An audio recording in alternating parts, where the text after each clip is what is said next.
Here we are in the final week of the campaign. In less than 1 week, our citizens will have their say as to what kind of Canada we want to be in the next 4 years. So why would citizens of St. John's East vote Green? I've been making the point that we share a responsibility to deal with climate change.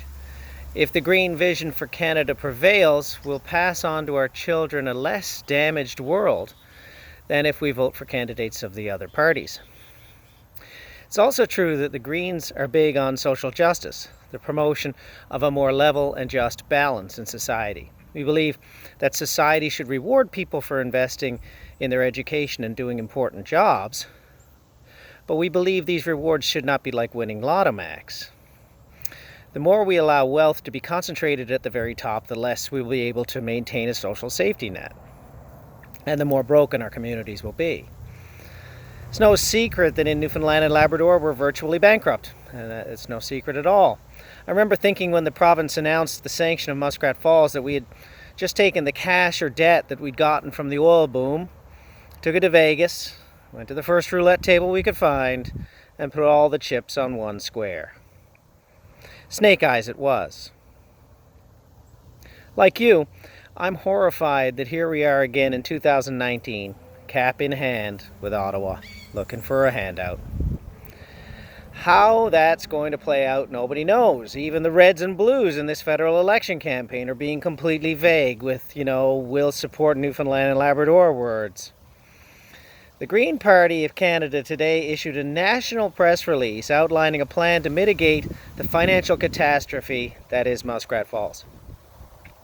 In our plan, we will use the savings from cancelling fossil fuel subsidies and a 1% wealth tax on those with over $20 million in personal wealth toward rate mitigation. Second, we'll rapidly employ an electrical vehicle charging network as we ramp up to all electric vehicle sales by 2030.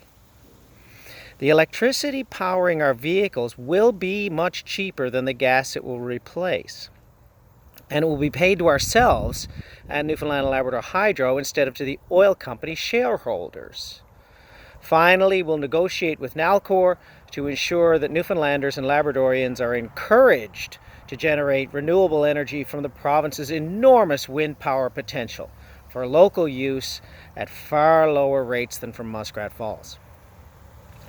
Mark Carney, the governor of the Bank of England, said this week that globally, up to $20 trillion, that's $20,000 billion of assets could be wiped out if the climate emergency is not addressed effectively. But Carney also said that great fortunes could be made by those working to end greenhouse gas emissions. The Green Party is big on promoting and investing in this future, including organic and regenerative local agriculture, small-scale sustainable fisheries, and moving aquaculture to on-land tanks to stop the devastation of wild fish habitats. We have a big hill to climb in Newfoundland and Labrador. But if we pull together and start planning with ecological wisdom, we'll get there. In my next video, I'll share with you some ideas how I think a green vision works for St. John's East in the longer term. I'm David Peters, your Green Party candidate in St. John's East, and I'm asking for your vote on October 21st.